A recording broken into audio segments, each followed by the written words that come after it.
নমস্কাৰ এই মুহূৰ্তত লৈ আহিছো এটা গুৰুত্বপূৰ্ণ খবৰ ৰাজ্যবাসীৰ বাবে আহি পৰিছে ভাল খবৰ আৰু 1 এপ্ৰিলৰ পৰা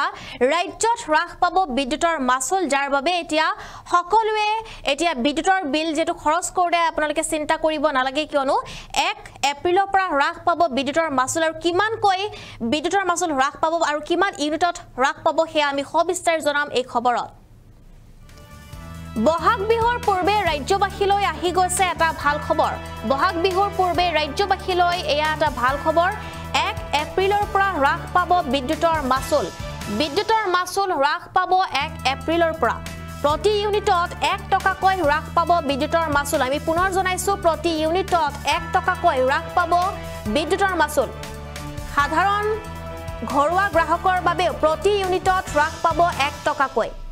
জীৱনধাৰা আঁচনিৰ গ্ৰাহকৰ বাবেও 1 টকাকৈ হ্ৰাস পাব বিদ্যুতৰ মাচুল আৰু বাণিজ্যিক গ্ৰাহকৰ বাবেও কমাই দিয়া হৈছে বিদ্যুতৰ মাচুল বাণিজ্যিক গ্ৰাহকসকলৰ বাবেও ভাল খবৰ কিয়নো কমাই দিয়া হৈছে বিদ্যুতৰ মাচুল আৰু সংবাদমেল যোগে এই কথা ঘোষণা কৰিছে অসম বিদ্যুৎ নিয়ামক আয়োগৰ আৰু এয়া বিশেষ এটা ঘোষণা কৰা হৈছে যেটো 1 এপ্ৰিলৰ পৰা সকলোৱে এতিয়া বিদ্যুতৰ মাচুল কমকৈ দিব লাগিব এয়া অত্যন্ত এটা ভাল খবৰ ৰাজ্যবাসীৰ বাবে আৰু ৰাজ্যবাসীয়ে এতিয়া 1 টকাকৈ কমকৈ দিব লাগিব বিদ্যুতৰ মাচুল আৰু যেটো এয়া প্ৰত্যেকগৰাকী নাগৰিকৰ বাবে এটা ভাল খবৰ এয়া প্ৰত্যেকগৰাকী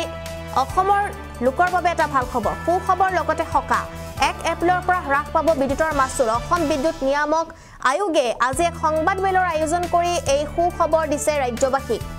সংবাদমেল সম্বোধন কৰি আয়োগৰ অধ্যক্ষ কুমাৰ সঞ্জয়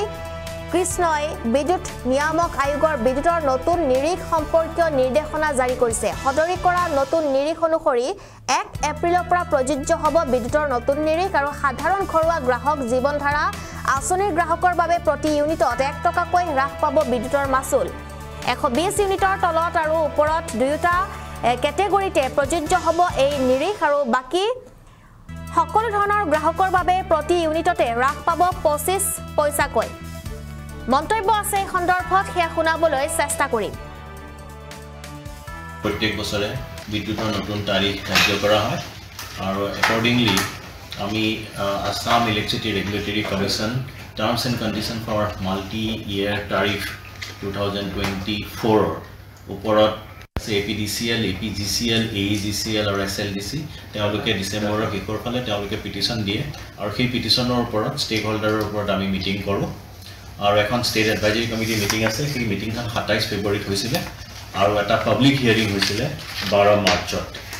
আৰু এই হিয়াৰিংৰ পিছত আমি তেওঁলোকে দিয়া পিটিশনৰ ওপৰত ভিত্তি কৰি আৰু ৰেগুলেশন মতে কি পাব পাৰে এই গুটি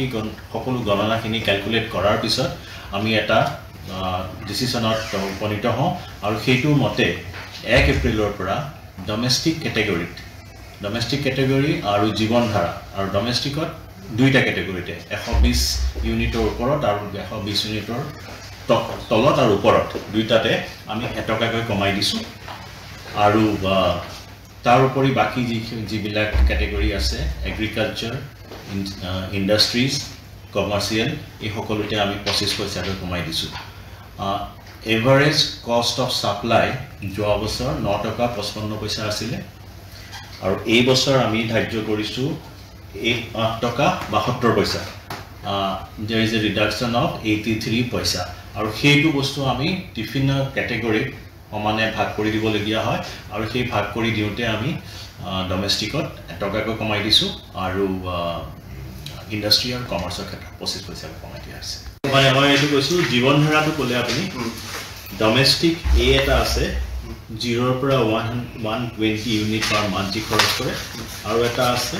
121 ৰ পৰা 1240 ইউনিট লৈ যেটো পাছ কৰে তাৰ উপৰি ডমেষ্টিক বি এটা আছে এটো 5 কিলোৱাটৰ পৰা 30 কিলোৱাটলৈকে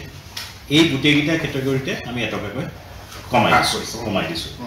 তাৰ পিছত আছে আপোনাৰ non commercial domestic ইউজাৰ্স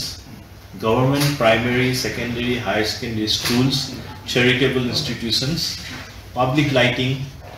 agriculture up to 30 kilowatt small industries rural up to 30 kilowatt তাৰ পিছত টেম্পোৰাৰী সাপ্লাই লৈ কিছু মানে ঘৰ বনাবৰ কাৰণে বা এনেকুৱা ধৰণৰ বিভিন্ন কাৰণ সেইবিলাকৰ ক্ষেত্ৰত তাৰপিছত ইলেক্ট্ৰিক ভেহিকুলৰ ক্ষেত্ৰত কিন্তু এইটো বেলেগ আছে তাৰপিছত ডমেষ্টিকত আমি ক'লোৱে অলৰেডি যিটো 30 কিলোৱাটৰ ওপৰত যিটো আছে সেইটোতো আমি 1 টকা কমাই দিছো তাৰপিছত আছে public water works bulk supply educational institutions involving charitable institutions hebilak ase HT high tension small industries above 30 kilowatt ase high tension industries ase 50 kilowatt to pra 150 kilowatt lege high tension industries ase above 150 kilowatt aru tea coffee rubber industries oil and coal industries irrigation temporary supply electrical crematorium railway traction এইবিলাক সকলোতে 25 পইচাকে কমাই দিয়া হৈছে electric vehicle চাৰ্জৰ ক্ষেত্ৰত যোৱা বছৰ 9 টকা 55 পইচা আছিল এতিয়া 83 পইচা কমাই 8 টকা 72 পইচা কৰা আছে এইটো এতিয়া এপিডিসিএলৰ পৰা এটা প্ৰপ'জাল আহিছিল টাইম অফ দা ডে তাৰিখটো মানে বেলেগ বেলেগ টাইমত বেলেগ হ'ব সেইটোৰ মতে ৰাতি 10 বজাৰ পৰা ৰাতিপুৱা 9টা লৈকে এটো নৰমাল আৱাৰ হিচাপে ধৰা হৈছে আৰু নৰমাল আৱাৰ নৰমাল এনাৰ্জি চাৰ্জ যেটো এতিয়া মই পঢ়ি দিলো সেই চাৰ্জ হিচাপে ধৰিলো 9টা বজাৰ পৰা 5টা বজালৈকে ৰাতিপুৱা 9টা বজাৰ পৰা আবেলি 5টা বজালৈকে হেতু সোলাৰ আৱাৰ হিচাপে ধৰা হৈছে আৰু হেতু নৰমাল এনাৰ্জি যেটো আমি ধৰিছো দিছিলো এতিয়া তাৰ 80% হ'ব তাৰ মানে 20% কমিব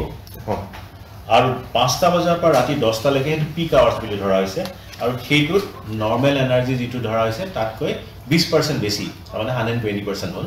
হেতু 20% বেছি ধৰা হৈছে কিন্তু এইটো এটা কথা মই কওঁ এইটো অপচনেল এইটো কম্পালসৰি নহয় যি কোনো গ্ৰাহকে হেতু তেওঁলোকে অপচন দিব পাৰিব যদিহে তেওঁলোকে বিচাৰে তেওঁলোকে তেতিয়া এইটো ল'ব পাৰে